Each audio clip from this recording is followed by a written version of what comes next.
Nowadays, the tax system has gone seriously downhill.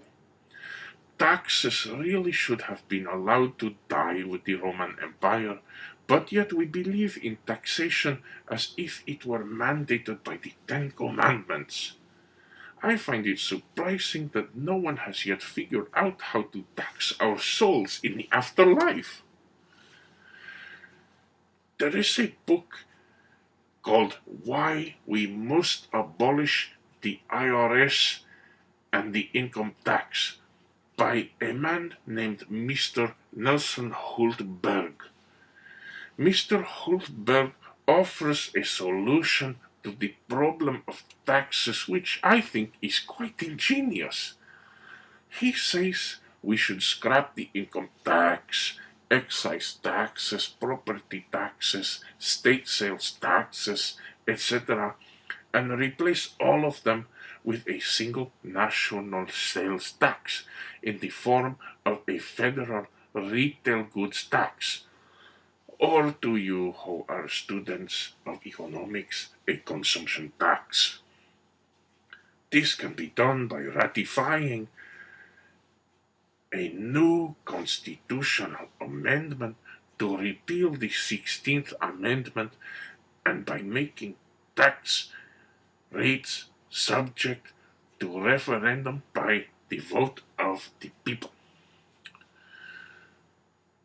The premise of the national sales tax is simple. The rich would pay more because they consume more. Under a national sales tax, services and used goods would not be taxed. Only new goods would be taxed.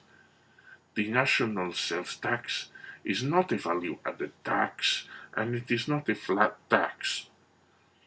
You would pay for a new item only once, when you buy it. Barter transactions would not be taxed unless they involved new goods. These are the only loopholes in the national sales tax system.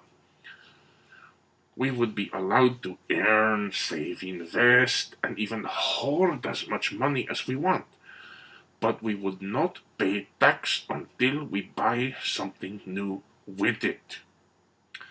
Since everyone consumes something, it would not only be a fair and equitable system for rebuilding our nation's economy and infrastructure, it would teach us to become a more frugal and less wasteful people as well. So, although many people do not have any income, I have yet to learn of anyone who is not a consumer.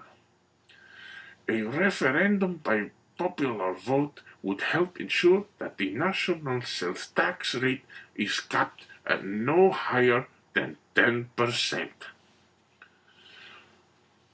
So I hear you ask, if the national sales tax is such a wonderful system, why don't we have it already?